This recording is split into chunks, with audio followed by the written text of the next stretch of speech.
डिपार्टमेंटची एक वेगळी विंग आहे सामाजिक वनीकरण नावाची. ते ट्रीज आउटसाइड फॉरेस्ट एरियावरती काम करते. सो मला जर माझ्या फार्म हाऊसवरती किंवा अजून कुठेतरी प्लांटेशन करायचं असेल तर त्यासाठी सुद्धा मला वनवाडी खात्याकडनं प्लांट्स मिळू शकतात. वन महोत्सवामध्ये अगदी सवलतीच्या दरामध्ये आपल्याला रोपं मिळू शकतात, माथ्यापासून ते पायथ्यापर्यंत. त्याच्यामुळे जे पाणी तिथं पडतं ते तिथंच जिरलं पाहिजे, कॅचमेंट रिचार्ज झाला पाहिजे, ॲक्विफर रिचार्ज झालं पाहिजे, बोरवेलची पातळी वाढली पाहिजे आणि ते पाण्यासोबत माती वाहून नाही गेली पाहिजे.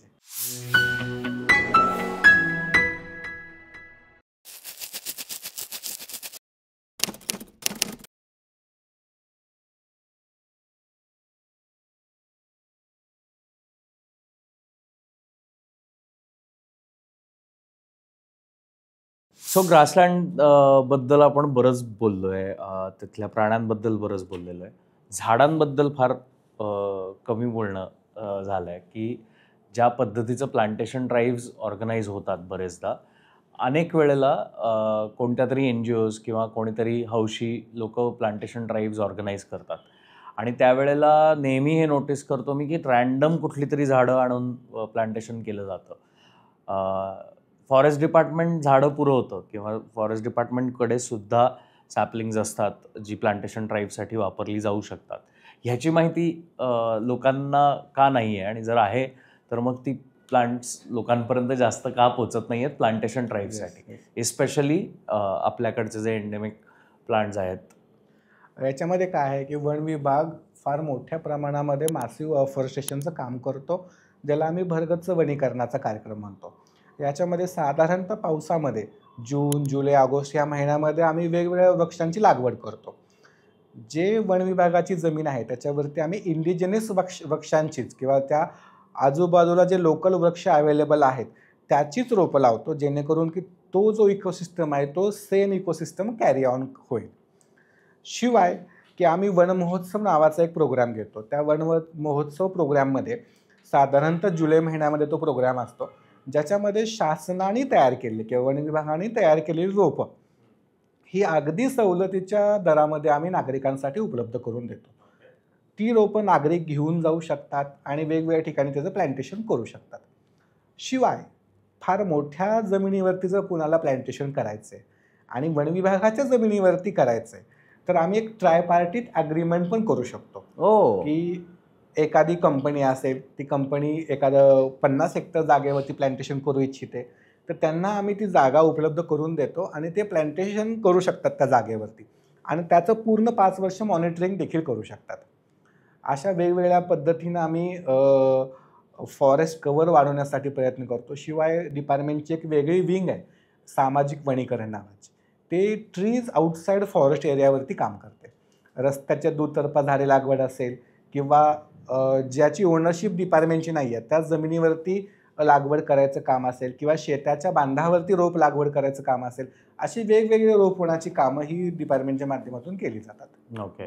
सो मला जर माझ्या फार्म हाऊसवरती किंवा अजून कुठेतरी प्लांटेशन करायचं असेल तर त्यासाठी सुद्धा मला वनवाडी खात्याकडनं प्लांट्स मिळू शकतात. वन महोत्सवामध्ये अगदी सवलतीच्या दरामध्ये आपल्याला रोपं मिळू शकतात. आणि काय जाती इंडिजिनस असतात जनरली. नावं सांगू शकता? ज्या त्या एरियामध्ये ते व्हॅरी करतात. वेस्टर्न घाटचा एरिया आहे तिथं वेगवेगळी प्रजाती आहेत आणि ड्राय एरियामध्ये वेगळे आहेत. स्पेशली आपण जो करतो ना की जे वड असेल, पिंपळ असेल, अंजन असेल, हिरडा असेल, बेहडा असेल, त्यानंतर चिंच असेल, त्यानंतर आपण आवळा असेल, अशा वेगवेगळ्या प्रजातीचे रोपं तयार करतो आणि ती रोपं आपण नागरिकांना उपलब्ध करून देतो. आणि आपण एक फार छान प्रश्न विचारलात की बऱ्याच ठिकाणी ही सुशोभीकरण करण्यासाठी किंवा परदेशी प्रजातीचे रोपं लागवड केली जाते. परंतु माझं असं वैयक्तिक मत आहे की आउटसाइड फॉरेस्ट एरिया जर कुणी रोप लावत असेल तर प्रजाती न बघता ते रोप लावलं गेलं पाहिजे आणि ते जगवलं गेलं पाहिजे. अल्टिमेटली प्रत्येक रोप हे कार्बन डायऑक्साईड आणि ऑक्सिजनचं काम करतंच. फ्रेश ऑक्सिजन सोडणे आणि कार्बन डायऑक्साईड घेणे. तर in a way every single plant is helping to grow our nature and sustain our nature. तर प्रजाती डेफिनेटली आपण फर्स्ट प्रायोरिटीवरती इंडिजिनियस किंवा भारतीय प्रजाती लावल्याच पाहिजेत. परंतु याचा अर्थ असा नाही किंवा चुकीचा अर्थ असा नाही की परदेशी प्रजाती ह्या आपल्यासाठी पूर्ण घातक आहेत. परदेशी प्रजाती ह्या वेगळ्या आणि इन्व्हेजिव्ह स्पेसीज ज्या अतिक्रमण करतात त्या स्पेसीज वेगळ्या. ज्या अतिक्रमण करणाऱ्या स्पेसीज आहेत ज्याच्यामुळे आपल्या नैसर्गिक आदिवासीला धोका आहे त्या स्पेसीज आपण टाळल्या पाहिजेत. परंतु सगळ्याच प्रजाती, जसं की नावं काही आठवतात? जसं की लॅन्टाना असेल ज्याचा खूप मोठा प्रॉब्लेम होतो जंगलामध्ये. सुरुवातीला ते ऑर्नामेंटल म्हणून लोकांनी लावलं, आता ते वीड आहे आमच्यासाठी. त्यानंतर प्रॉसिफिस ज्युलिफेरा असेल, ते पण खूप रॅम्पट वाढत आहे. त्याला सुबाबुळ म्हणू आपण, किंवा अजून काही वेगळं नाव पण असेल त्याला. त्यानंतर आपण पाहिलं की अशा काही प्रजाती आहेत की ज्या आउट ऑफ द प्लेस लावल्या जातात. जसं की निलगिरी फार मोठ्या प्रमाणात लावले जाते, पण ते जिथं वॉटर कंटेंट जास्त आहे अशाच लँडवरती लावली गेली पाहिजे, ड्राय एरियामध्ये नाही लावली गेली पाहिजे. आणि ज्यावेळेला आपण लावतो त्यामुळे प्रामुख्याने जर आपण फळझाडं लावली, आंबा, फणस, पेरू, सीताफळ अशी जर झाडे लावली तर याचा पूर्ण निसर्गाला फायदा होईल आणि त्याची फळं आपल्याला देखील चाखता येतील. म्हणून प्रामुख्याने फळझाडांची लागवड हे प्रायव्हेट ओनरशिपवरती करणं खूप गरजेचं आहे. हो, हे खूप इंटरेस्टिंग सांगितलं तुम्ही. कारण बरेचदा फार्म लँड्सवरती किंवा अशा ज्या प्रायव्हेट लँड्स घेऊन ठेवतात लोक, तिथे कुठली झाडं एक्झॅक्टली लावली गेली पाहिजेत याबद्दल कन्फ्युजन असतं. मग असंच रँडमली ऑनलाईन इन्फॉर्मेशन बघून बरेचदा काहीतरी चुकीचं मातीचा पोत प्लांटेशन. बघायला पाहिजे, न्यूट्रॉन कंटेंट बघायला पाहिजे, त्या एरियामध्ये येणारी झाडं कुठली आहेत, कुठली प्रजाती चांगला यील्ड देऊ शकते, ते लावणं खूप गरजेचं आहे. वाव. कारण मला मला नेहमी प्लांटेशन बाबतीत क्युरिओसिटी किंवा एक्साइटमेंट एवढ्यासाठीच वाटतं की जमिनीतलं पाणी शोषून घेणारी निलगिरीचं प्लांटेशन अनेक ठिकाणी बघायला मिळतं रँडमली केलेलं. आणि असं होतं की, आणि मग लोक म्हणतात की अरे आमच्याकडे बोरवेलच खोदावं लागतं कारण पाणी नाही आहे आणि नाही. तर तुमच्या आजूबाजूला तुम्हीच निलगिरीचं प्लांटेशन करून ठेवलंय, ज्याच्यामुळे, आणि निलगिरी I think absorbs the maximum number of water from soil. तर अशा पद्धतीचं प्लांटेशन आजूबाजूला असतं याचाच भान नसतं लोकांना, आणि मग नंतर ओरडत बसतात की पाणी नाही आहे आमच्याकडे. किंवा खरी गोष्ट आहे, सुजान पद्धतीनं किंवा जागरूक पद्धतीनं वृक्षांची निवड करायला पाहिजे. आणि वेगवेगळ्या सीझनमध्ये प्रत्येक वृक्ष हा फळं देतो, त्यानुसार आपण वृक्षाची लागवड केली पाहिजे. आंब्याचा सीझन वेगळा आहे, पेरूचा वेगळा आहे, सीताफळचा वेगळा आहे. अशी जर आपण व्हरायटी ठेवली तर variety is good for the overall year availability of the food. ते फूड तुम्हाला अवेलेबल पण राहणार आहे आणि पशुपक्ष्यांना देखील अवेलेबल राहणार आहे. याच्यामध्ये एक गोष्ट मला सांगू वाटते की बऱ्याच लोकांना प्रश्न पडतो की वन विभाग काय काम करतो. सगळ्यांना वाटतं की रेस्क्यू ऑपरेशन किंवा झाडे लावणे हेच मूळ काम आहे. पण आपण जर पुण्याची जर टोपोग्राफी पाहिली किंवा फॉर दॅट मॅटर सगळ्या टोपोग्राफी पाहिल्या की सगळ्या ऑलमोस्ट नद्यांचा उगम हा वनामधून होतो किंवा डोंगर माथ्याला होतो. आपण जर पुण्यामध्ये पाहिलं की जुन्नरपासून, भीमाशंकरपासून, तामिनीपासून सर्व नद्यांचे जे कॅचमेंट्स आहेत जिथं ॲक्च्युली पाऊस पडतो आणि तो नदी नाल्यातून गोळा होऊन धरणामध्ये येतो, हा झाला त्याचा कॅचमेंट. हा पूर्ण कॅचमेंट हा फॉरेस्ट आहे. पुण्याला जे सगळं पाणी येतं त्यात पूर्ण धरणांमध्ये जे भरून जातं, आपण जर फॉरेस्टमध्ये काम नाही केलं, काम म्हणजे काय, मृद व जलसंधारणाचं काम असेल, कॉन्झर्वेशनचं काम असेल, याच्यामध्ये आमचं एक बेसिक प्रिन्सिपल आहे की पळणाऱ्या पाण्याला चालायला शिकवायचं, चालणाऱ्या पाण्याला हे रांगायला शिकवायचं आणि रांगणाऱ्या पाण्याला बसायला शिकवायचं. याचा अर्थ काय आहे की जो फास्ट फ्लोमध्ये रन ऑफ येतो, मोठा पाऊस होतो, ह्या सर्व भागामध्ये वेस्टर्न घाटमध्ये खूप मोठ्या प्रमाणात पाऊस होतो. जेवढा जास्त पाऊस तेवढा जास्त रन ऑफ, म्हणजे तेवढा जास्त पाणी एकत्र येणार आहे, तेवढी जास्त माती ते खेचून आणणार आहे स्वतःसोबत. आणि जर आपण ती माती त्या जाग्यावरतीच नाही थांबवली तर खालची सर्व धरणं ही मातीनं भरून जातील. म्हणजे काय, धरणामध्ये पाणीच नाही राहणार, फक्त माती राहील. म्हणजे अल्टिमेटली ज्या पर्पजसाठी आपण धरणं बांधली ती लगेच 1-2 वर्षामध्ये भरून जातील. मग याच्यासाठी महत्त्वाचं काम आम्ही करतो मृद व जलसंधारण. त्याच्यामध्ये गॅबियन बांध असतील, दगडी बांध असतील, गली प्लगिंग असेल, सिमेंट नाला बांध असतील, अशी एक उतरण आम्ही प्रत्येक स्ट्रक्चरची लावतो, माथ्यापासून ते पायथ्यापर्यंत. त्याच्यामुळे जे पाणी तिथं पडतं ते तिथंच जिरलं पाहिजे, कॅचमेंट रिचार्ज झाला पाहिजे, ॲक्विफर रिचार्ज झाला पाहिजे, बोरवेलची पातळी वाढली पाहिजे आणि ते पाण्यासोबत माती वाहून नाही गेली पाहिजे. ती माती तिथंच राहिल्यामुळं झाडं वृक्ष ती माती धरून ठेवतात. जी छोटी माती सगळी निघून येते ते आपण स्ट्रक्चर्स धरून ठेवतात. त्यामुळे धरणांमध्ये गाळ नाही साठत आणि आपल्याला प्यायला पाणी उपलब्ध राहतं. त्यामुळं आज जो पाणी प्रत्येक शहराला पुरवठा केला जातो ह्याच्यामध्ये मोठा हातभार हा वन विभागाचा आहे. सर, हे तुम्ही खूप महत्त्वाचं काम सांगितलं, पण ह्यामध्ये मला जरासा एक खोचक प्रश्न तुम्हाला विचारायचा आहे की अनेक ठिकाणी मी हे ऑब्झर्व केलं आहे माझ्या प्रवासात च्या दरम्यान. गड किल्ले आहेत, त्याच्या आजूबाजूला जी जंगलं आहेत, जी फॉरेस्ट डिपार्टमेंटची लँड आहे, तिथे अनेक ठिकाणी मी हे पाहिलं आहे, स्वतःहून अनुभव घेतला आहे की काही काही ठिकाणी सिमेंट टाकून रस्ते बनवले जात आहेत आता, किंवा बांध जे साईडला पाणी जाण्यासाठी बांध केलं जातं तिथे डोंगराचीच माती ओढून तेच मटेरियल वापरून त्याच्यात सिमेंट हे करून ते वापरलं जात आहे. आणि गेल्या 2-3 वर्षात वॉटरफॉल्सचं प्रमाण वाढलं आहे. तर ते ॲक्च्युली वॉटरफॉल्सचं प्रमाण वाढलेलं आहे. आपल्या आजूबाजूला खूप वॉटरफॉल्स नवीन तयार झालेत, न्यू वॉटरफॉल, हिडन वॉटरफॉल अशी त्याला नावं मिळून ते सोशल मीडियावरती व्हायरल होत आहेत. लोक ते जायला बघायला गर्दी करत आहेत. लोकांना हे कळत नाही आहे की ही ॲक्च्युली एक चूक पण आहे, कारण ज्या पद्धतीने हे सिमेंट भरलं जात आहे आणि त्याचे रोड्स बनवले जात आहेत किंवा या बांधणांसाठी ते सिमेंट वापरलं जात आहे, कुठेतरी हे वॉटर कॅचमेंटच्या दृष्टीने घातक आहे. कारण पाणीच थांबत नाही सिमेंट असेल तर, आणि मग कधी कधी प्रेशरमुळे ते रस्त्यासकट पूर्ण तो एरिया ढकलून देतं खाली, कारण सिमेंट पाणी ॲब्झॉर्ब नाही करू शकत. सो ह्याबद्दल काय बोलाल? कारण ह्या पद्धतीचं सिमेंटचं बांधकाम मी खूप ठिकाणी ऑब्झर्व केलं आहे आणि गेल्या 2-3 वर्षात जेवढे वॉटरफॉल्स वाढताना दिसतात तेवढी मला भीती वाटते की कधीही जमीन इथली दसून जाणार आहे. आत्ता मला वाटतं या वर्षात अनेक ॲक्सिडेंट्स सुद्धा झाले अशा वॉटरफॉल्सच्या ठिकाणी, कारण लोकांना माहितीच नाही आहे की ॲक्च्युली हे वॉटरफॉल्स दिसायला छान दिसत असले तरी हे खरं तर एका आपला पर्यावरणाचा ऱ्हास होताना आपण बघतोय. नाही, अगदी असं मी नाही ह्याला म्हणणार, परंतु डेफिनेटली जे कॉन्क्रिटायझेशन आहे हे दिवसेंदिवस वाढत चाललंय. आणि आपण जो बोललात की कडा असतो किंवा टर्निंग असतो डोंगरामध्ये, त्याच्यामध्ये PWD जनरली काय करतं, एम्बॅकमेंट तयार करतं, सपोर्ट करतात. त्याला खालच्या बाजूला जर सपोर्ट वॉल नाही बांधली तर दिवसेंदिवस रस्ता ढलून ढलून तो पडूनच जाणार आहे. तो हा इंजिनिअरिंगचा एक प्रॉस्पेक्ट आहे की ज्याला आपण कॅस्टर अँगल, कॅम्बर अँगल म्हणू किंवा शेजारचे गटार कडणं म्हणू, त्याच्यामुळं एक्सेसिव्ह रनऑफ आपला निघून जाईल. परंतु आपण जो बोललात की जो धबधब्यांची जी क्रेज आहे ती दिवसेंदिवस वाढत चालली. आता आम्ही पाहतो की तामिनी घाटामध्ये शनिवार रविवारी पाय ठेवायला जागा होत नाही, इतकी गर्दी होते. शिवाय काय आहे की आपल्या इथं जंगलामध्ये कुठलंही पार्किंग करता येत नाही, त्यामुळे येणारे पर्यटक हे रस्त्यावरतीच कुठेतरी गाडी पार्क करून ठेवणं, त्यानंतर तिथं नको त्या गोष्टी आतमध्ये जंगलामध्ये घेऊन जाणं, पावसामध्ये पार्ट्या करणं, अशा घटना घडत असतात.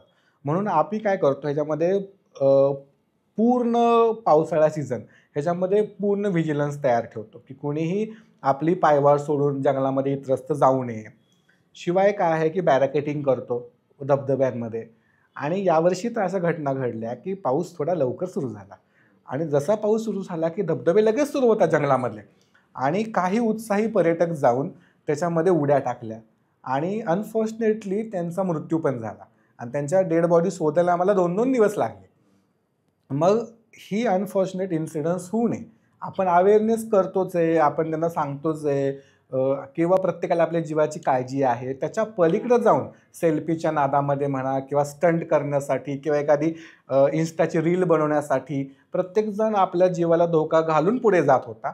म्हणून पूर्ण पावसाचा कालावधी 3 महिने मी पूर्ण वॉटरफॉल पर्यटकांसाठी बंद ठेवले. म्हणजे ॲक्च्युली ते बंद ठेवण्यासाठी पण मला फार कठोर निर्णय घ्यावा लागला, परंतु ते खूप गरजेचं होतं, कारण की लोक भावनेच्या भरात जाऊन एक क्रिटिकल लिमिटच्या पुढे जाऊन त्या धबधब्यामध्ये उतरत होते, पाण्यामध्ये पोहत होते आणि ज्याच्यामुळे त्यांच्या जीवितहानी होण्याचा धोका तयार झाला. म्हणून की हा पहिला वर्ष आहे ज्या वर्षी मला साधारणतः 1 जुलैपासून ते 30 सप्टेंबरपर्यंत पूर्ण धबधब्यांना नो पर्यटक झोन करावा लागला. आणि लोकांना अवेअरनेस यायला पाहिजे की आपण निसर्गात जातोय, रन ऑफ होतोय, रन ऑफ होताना त्याचं काय स्पीड आहे, काय आता कसं आहे, आपण इथं बसला त्याच्यात 3-4 किलोमीटर वरती किती पाऊस झाला आपल्याला माहिती नाही.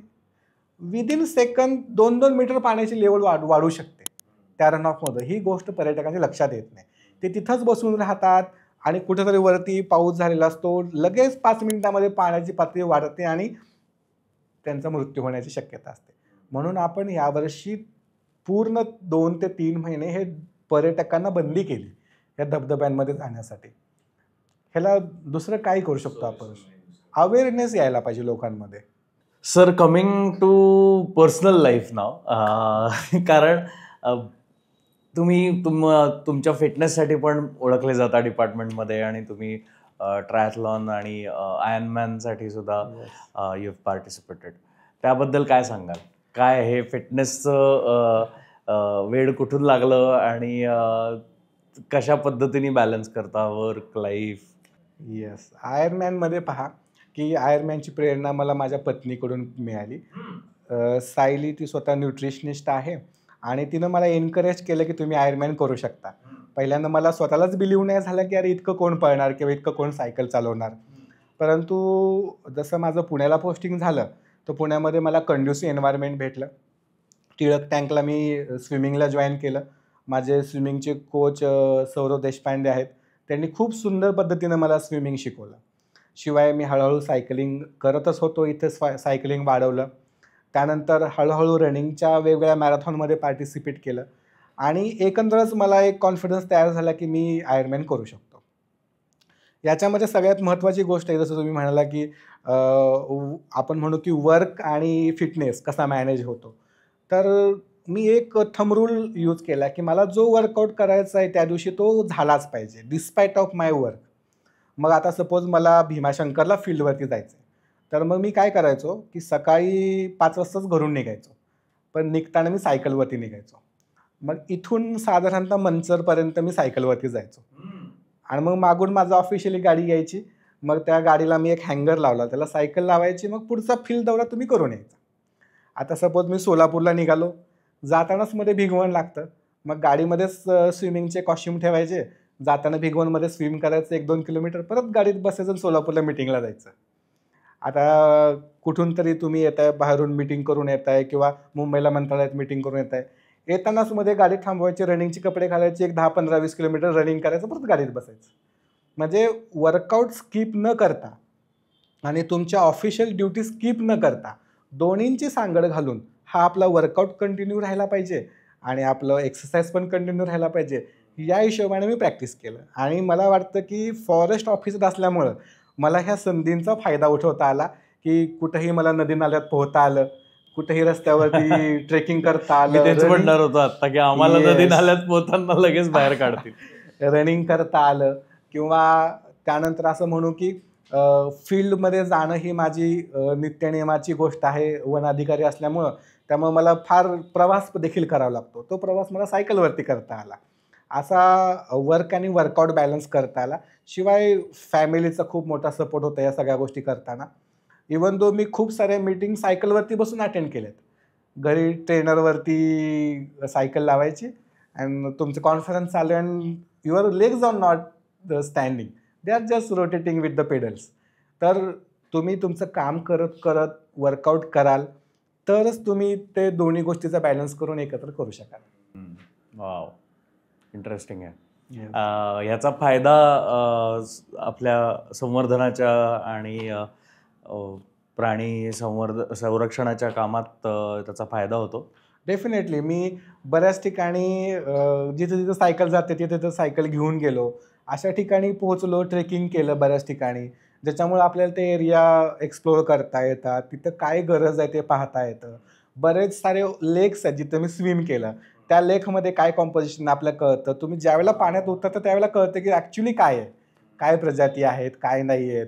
असं इंटरेस्टिंग काही सापडलंय या सगळ्या तुमच्या खूप सारे स्नेक्स वगैरे दिसतात वॉटरमध्ये किंवा असं म्हणू की ट्रेक करता करता दिसतं. जसं की फॉर एक्झाम्पल एकदा ट्रेक करताना मला असं दिसलं की शेकरू नावाचा प्राणी आहे जो आपला स्टेट ॲनिमल पण आहे. जनरली लोक समजतात इंडियन जायंट स्क्विरल, जनरली लोक समजतात की तो फक्त हार्बेरियर आहे, तो अप्पर कॅनॉपीमध्ये राहतो. परंतु मी तो जमिनीवरती एकदम छान खेळताना पाहिला आहे. याचा अर्थ काय की आपण थंब रूलनी चालतो की तो फक्त कॅनॉपीमध्ये येतो, खाली उतरतच नाही. पण इट डझंट हॅपन. तो खाली देखील उतरतो. त्यामुळे वेगवेगळ्या नवीन नवीन गोष्टी आपल्याला दिसत असतात, ज्या की आपल्या पास्ट एक्सपिरियन्सला टॅली नाही करत, परंतु नवीन एक्सपिरियन्स शिकवून जातात. सर, हा आपला गप्पांचा प्रवास चालूच राहू शकतो, कारण जंगल म्हटलं की मी बोलायचं थांबत नाही आणि मला खात्री आहे तुम्ही पण सांगायचं थांबणार नाही, कारण दोघांच्याही जवळचा विषय आहे. पण आता जाता जाता तुम्हाला प्रेक्षकांना काय सांगावं असं वाटतंय, संवर्धनाच्या पॉईंट ऑफ व्ह्यूनी, ग्रासलँडच्या पॉईंट ऑफ व्ह्यूनी, ग्रासलँड सफारीजबद्दल जर तुम्हाला काही माहिती द्यावीशी वाटली तर ती माहिती आम्ही एपिसोडच्या शेवटी खाली सगळीकडे लिंक्स पण देऊ, जिथून सफारीज बुक होऊ शकतात. पण त्याबद्दल प्रेक्षकांना तुम्हाला काय सांगावं असं वाटतंय? पुणेवरून उत्ताचे CCF NR प्रवीण सर यांनी खूप सुंदर संकल्पना मांडली, ज्याच्यामध्ये ग्रासलँड सफारीज आपण तयार केल्या, की सर्वच लोकांना ताडोबाला जाणं शक्य नाही आहे किंवा असे जे मिझो कार्निव्हरस ते पाहणं शक्य नाही आहे.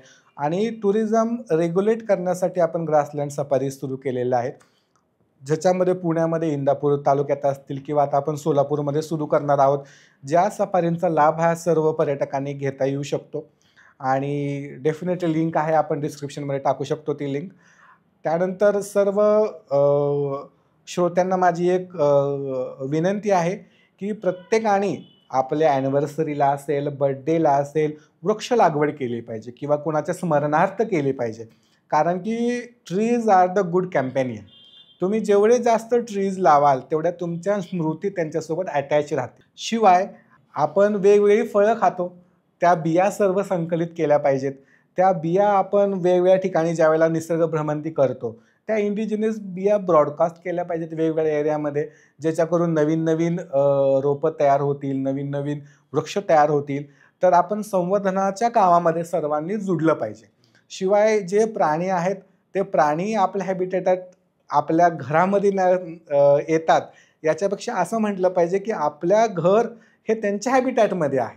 हा जो संकल्पनेतला बदल आहे, हा बदल जर झाला आणि आपण जर एक रूपानं त्यांच्यासोबत राहिलो, प्राण्यांसोबत, तर दोघांचंही सहजीवन हे सहज शक्य आहे. यंग जनरेशनला काय संदेश द्याल? कसं त्यांनी या क्षेत्राकडे बघावं? काय करिअर ऑपॉर्च्युनिटीज आहेत या क्षेत्रामध्ये फॉर द यंगर जनरेशन, जे अगदी नवीन उत्सुक आहेत या क्षेत्राकडे वळण्यासाठी, पण करिअर ऑपॉर्च्युनिटीज कमी आहेत असं वाटतं म्हणून येत नाहीत? फॉरेस्ट डिपार्टमेंटमध्ये वेगवेगळ्या केडरनुसार वेगवेगळ्या अपॉर्च्युनिटी आहेत. वनरक्षक असेल, त्यानंतर आमच्याकडे RFOची गॅझेटेड पोस्ट आहे, ज्याच्यामध्ये MPSC थ्रू ही पोस्ट भरली जाते. असिस्टंट कन्झर्वेटर ऑफ फॉरेस्टची पोस्ट आहे, जे सुपर क्लास 1ची पोस्ट आहे, जे MPSCकडून भरले जाते. त्यानंतर तुम्ही UPSCमध्ये IFS करू शकता. IFSमध्ये तुम्हाला ऑल ओव्हर इंडियामध्ये जे केडर भेटेल तिथं काम करावं लागेल. अशा वेगवेगळ्या पोस्टवरती आपण काम करण्याची संधी आहे MPSC आणि UPSC थ्रू.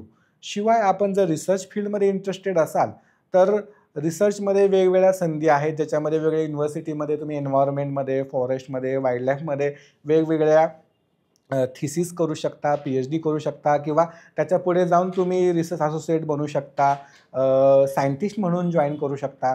शिवाय जर वाईल्ड फोटोग्राफीमध्ये इंटरेस्ट असेल तर वेगवेगळ्या सँच्युरीजमध्ये, वेगवेगळ्या एरियामध्ये आपण फोटोग्राफी करू शकता. फोटोग्राफीमध्ये देखील एक वेगळं करिअर आहे. शिवाय आपल्याला फिल्म मेकिंगचं इंटरेस्ट असेल तर फिल्म मेकिंगसुद्धा वेगवेगळ्या सँच्युरीजमध्ये, टायगर रिझर्वमध्ये करून, जसं की आपल्याकडे नल्ला मुथ्थूसारखे वेगवेगळे रिनाऊंड फिल्म मेकर्स आहेत, तशा वेगवेगळ्या फिल्म बनवू शकता. बेदी ब्रदर्ससारखे आहेत, ज्यांनी खूप सुंदर अशा फिल्म बनवलेल्या आहेत. अशा फिल्म मेकिंगमध्ये देखील आपण करिअर करू शकता. याशिवाय जर आपण बघितलं तर रेस्क्यूच्या NGOज आहेत, त्या NGO जॉईन करून आपण तो एक करिअर पाथ निवडू शकता. शिवाय सध्या जे स्पेशलायझेशन आहे त्याच्यामध्ये वाईल्ड लाईफ वेटरनरी हे खूप स्पेशलाइज फील्ड तयार होत आहे. त्याची खूप प्रामुख्याने आता गरज पडत आहे. तर वेटरनरी डॉक्टर्सनी वाईल्ड लाईफ स्पेशलायझेशन करून वाईल्ड लाईफमध्ये वेटरनरी डॉक्टरची प्रॅक्टिस करू शकता. शिवाय लॉमध्ये एन्व्हायरमेंट लॉज असतील किंवा एन्व्हायरमेंट रिलेटेड लिटिगेशन्स असतील, त्या केसेसमध्ये खूप सारे लोक स्पेशलायझेशन करत आहे. त्या फील्डमध्ये देखील खूप स्कोप आहे फ्युचरमध्ये. Carbon credit is emerging field. Carbon क्रेडिटमध्ये आपण काम करू शकता. खूप साऱ्या कंपनीज कार्बन क्रेडिट ऑफर करतात. त्यानंतर ज्या प्रायव्हेट इंडस्ट्रीज आहेत, ज्या इंडस्ट्रियल लेवलला प्लांटेशन करतात, जसं की Nilgiri is one of them, bamboo is one of them, त्यानंतर मिलिया डुबिया नावाचं स्पेसीचं प्लांटेशन आहे. तर वेगवेगळ्या इंडस्ट्रियल लेवलला प्लांटेशन करून त्याचं पल्पिंग करून पेपर इंडस्ट्रीमध्ये काम करू शकता. त्यानंतर आपण पाहिलं की वेगवेगळे जे प्रजाती आहेत ज्याला खूप मार्केटमध्ये किंमत आहे, जसं की रक्तचंदन असेल, रेड सँडर असेल किंवा चंदन असेल किंवा सागवान असेल, असे मोठमोठ्या प्लांटेशन करून त्याचे इकॉनॉमिकल इनपुट्स किंवा सुरुवातीच्या इन्व्हेस्टमेंटनंतर दो इट टेक सम टाईम, पण त्याचे आउटपुट्स जे येतात ते खूप ट्रिमेंडसली ह्यूज येतात. अशा क्षेत्रामध्ये करू शकता. इवन दो आपण पाहिलं की मरीन इकोसिस्टमवरती खूप सारे लोक काम करत आहेत. Marine ecosystem is a very vast field, ज्याच्यामध्ये तुम्ही मरीन इकोसिस्टमवरती काम करून त्याचं तुम्ही करिअर म्हणून चूज करू शकता. म्हणजे करिअर ऑप्शन्स खूप सारे आहेत. It's up to you what you choose. Sir केवढे करिअर ऑप्शन सांगितले तुम्ही, मला पण एवढे माहिती नव्हते. पण यातला एक माझ्यासाठी खूप पर्सनल ट्रिगर पॉईंट होता, त्याच्याबद्दल मी तुम्हाला आता एक प्रश्न विचारणारच आहे. वाईल्ड लाईफ फोटोग्राफर म्हणून जंगलामध्ये डॉक्युमेंटेशन करण्यासाठी वेगळ्या पद्धतीने काही परवानग्या घेता येतात का फॉरेस्ट डिपार्टमेंटकडनं, आणि ते कसं वाईल्ड लाईफ फोटोग्राफी किंवा वाईल्ड लाईफ फिल्मोग्राफीसाठी वेगळ्या परमिशन घ्यावे लागतात. त्या एरियाच्या PA मॅनेजरला ऑनलाईन पद्धतीनंच ॲप्लिकेशन द्यायचं आहे. ओके. आणि ऑनलाईन पद्धतीनंच परमिशन येतात. तुम्हाला Okay. फिजिकली कुठेही जायची गरज नाही. Okay. वन विभागाच्या पोर्टलवरती तुम्ही अप्लाय करू शकता आणि तिथूनच तुम्हाला परमिशन काय पोर्टलचं साईट हे आहे संकेतस्थळ? mahaforest.gov.in. ओके. सो तिथे जर मला एखाद्या एरियाचं पर्टिक्युलर डॉक्युमेंटेशन करायचं असेल माझ्या डॉक्युमेंटेशनच्या हो. पर्पजसाठी, तर तेथे मी लेटर अप्लाय केलं तर मला परवानगी मिळण्याचे चान्सेस आहेत. येस, द्यायची की नाही त्यांच्यावरती आहे, डेफिनेटली. पण मला त्याच्यासाठी परवानगी मिळू शकते. हो हो. ओके. आणि त्यासाठी मग मला वेगळे चार्जेस पण आपले चार्जेस पण applicable apply असतात? लागतात. Depend on the camera which are you going to use, how many days you are going to film, त्याच्यावरती ते चार्जेस असतात. Okay. They are government declared charges. ते डे टू डे व्हॅरी करतात. Okay. किती दिवसाचं आहे त्यानुसार तुम्हाला पे करावं लागेल. Okay. That is also the payment mode is also optional, online one. Sir आणखी काही प्रश्न आहेत डोक्यात, ज्यामध्ये वल्चर्स बाबतीत वल्चर्स रिइंट्रोडक्शन काही पार्क्समध्ये होतं आहे. ताडोबामध्ये आता मध्यंतरी वल्चर्सचा एक रिइंट्रोडक्शनचा प्रोग्राम झाला, त्याबद्दल थोडीशी माहिती द्या. तुमच्या अंडर जो प्रोग्राम चालू आहे त्याच्याबद्दल थोडीशी माहिती द्या. वल्चरसाठी काय आहे की आपण पाहिलंय की जसा डायक्लोफेनेकचा यूज वाढला गेला त्यानंतर वल्चर पॉप्युलेशन ही खूप ड्युनलिंग झाली, खूप लो लेवलला झाली. म्हणून आपण वल्चरचं कॅप्टिव्ह ब्रीडिंग सेंटर तयार करतोय. महाराष्ट्रामध्ये 2 लोकेशनला आपण कॅप्टिव्ह ब्रीडिंग सेंटर करतोय. एक आहे नाशिकला आणि दुसरं जे करणार आहे ते पुण्यामध्ये करणार आहे. या कॅप्टिव्ह ब्रीडिंग सेंटरमध्ये आपण काय करणार आहे की वल्चरला फिजिकल कॅप्चर करून त्यांना त्या पर्टिक्युलर केजमध्ये म्हणा की त्या पर्टिक्युलर एन्क्लोजरमध्ये आपण ठेवणार आहे. एन्क्लोजरमध्ये ते जसे जसे ब्रीडिंग तयार करतील तसे आपण एक सोर्स पॉप्युलेशननुसार हे पर्टिक्युलर एग्ज हे डबल क्लिचिंग करून हे त्यांची पॉप्युलेशन हे कॅप्टिव्हिटीमध्ये वाढवणार. कॅप्टिव्हिटीमध्ये वाढल्यानंतर स्लोली आपण त्यांना निसर्गामध्ये रिलीज बॅक करणार. जेणेकरून काय करणार आहे की जे आत्ता वाईल्डमध्ये जी ड्युलिंग पॉप्युलेशन आहे त्यांना एक सोर्स पॉप्युलेशन तयार करून त्याची पॉप्युलेशन प्रोग्रेस झाली की त्यांना रिलीज करून निसर्गातली पॉप्युलेशन परत आपण रिस्टॉक करणार आहे. हा एक प्रोजेक्ट आपण पुण्यामध्ये करतोय आणि नाशिकमध्ये देखील तो प्रोजेक्ट ऑलरेडी सुरू केलेला आहे. आपण हा प्रोजेक्ट पिंजोरला जो कॅप्टिव्ह ब्रीडिंग सेंटर आहे त्याच्या धर्तीवरती आपण इथं तयार करतोय. ओके. त्याचं सक्सेस रेट आत्ता कितपत आहे? सक्सेस रेट चांगला आहे, पण याची जी जनरेशन आहे ते व्हायबल पॉप्युलेशन करण्यासाठी 8 ते 10 वर्ष लागतील आपल्याला, ज्या वेळेला आपण पोझिशनमध्ये राहू की ते रिइंट्रोड्यूस करू. 8 ते 10 वर्ष वेळ द्यावा लागेल आपल्याला आणि मग नॅचरलमध्ये त्यांचं रिलोकेट करता येईल त्यांना. अच्छा, ग्रेट. आणि कासवांबाबतीतला एक प्रोजेक्ट तुमचा चालू आहे? कासवांचा एक प्रोजेक्ट आहे ज्याच्यामध्ये आपण काय केलंय की महाराष्ट्राचे chief wildlife warden Shri Vivek Khandekar sir यांच्या संकल्पनेतून हा प्रोजेक्ट आलेला आहे आणि या प्रोजेक्टचं मॉनिटरिंग बेन सरांमार्फत केलं जातं. तर या प्रोजेक्टमध्ये आपण जे कॅप्चर केलेले किंवा सीज केलेले वेगवेगळ्या एअरपोर्टमध्ये कन्साइनमेंट सीज केली जाते, स्मगलिंग करताना वेगवेगळ्या पेट शॉपमध्ये जी इंडिजिनियस कासवं आहेत ती ठेवली जातात, त्याला आपण सीज करून आणतो. मग हे जे सीज केलेली कासवं आहेत याला आपल्याला नैसर्गिक अधिवासात सोडलं गेलं पाहिजे. मग याच्यासाठी आपण काय केलं की वेगवेगळ्या 5-7 जिल्ह्यांमधून पूर्ण कासवं आणून TTC बावधनमध्ये रेस्क्यू चॅरिटेबल ट्रस्टच्या माध्यमातून त्या कासवांना आपण रिवाइल्डनिंग करत आहे. त्यांचं जे डाएट चेंज झालं त्यांचं डाएट चेंज करणं, जे आजारी कासवं असतील त्यांना ट्रीटमेंट देऊन बरं करणं आणि या कासवाच्या कन्साइनमेंट त्यांच्या नॅचरल हॅबिटॅटमध्ये साधारणतः तराई रिजनमध्ये जे आहेत गंगॅटिक रिजनमध्ये त्यांना तिथं सोडणार आहे. काही कासवं आहेत की ज्यांना आपण तेलंगणा आंध्र प्रदेशमध्ये सोडणार आहे.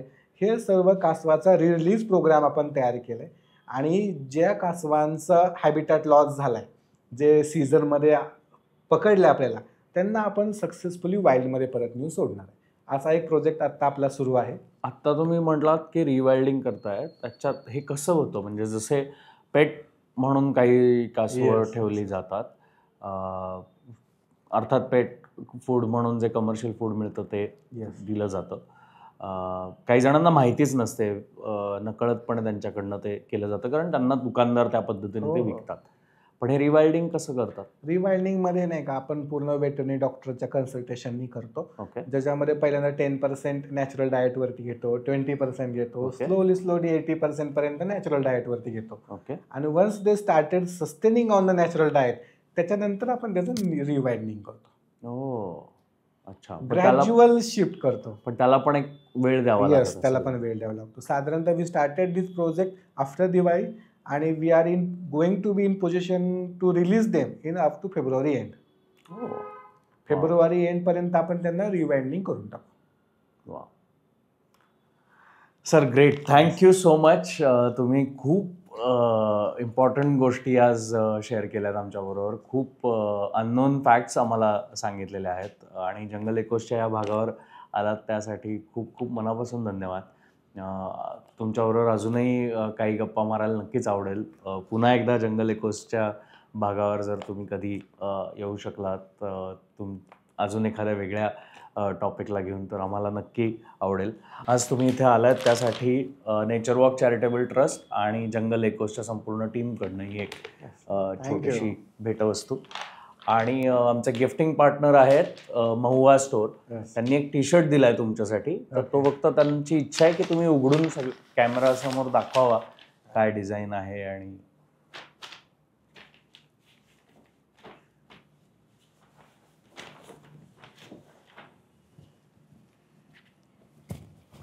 may the forest be with you. Yes. Thank you. Thank you so much, sir. Thank you for coming. Jungle echoes. जंगलातल्या अनेक गोष्टींबद्दल आपल्याला इधर खूप माहिती असते किंवा खूप कमी माहिती असते. पण जी लोक ह्या जंगलांमध्ये वारंवार जात असतात, ह्या जंगलांमधल्या वेगवेगळ्या एलिमेंट्सवरती अभ्यास करत असतात, रिसर्च करत असतात, PhD करत असतात, ह्या जंगलांमधल्या जंगली प्राण्यांबरोबर आपलं अख्खं आयुष्य घालवतात, अशा माणसांशी गप्पा मारून आम्ही या जंगलाची खरी ओळख तुम्हा सर्वांसोबत शेअर करतो. जंगल इकोसचे हे भाग तुम्हाला जर आवडत असतील तर प्लीज लाईक करा, शेअर करा, सबस्क्राईब कराच.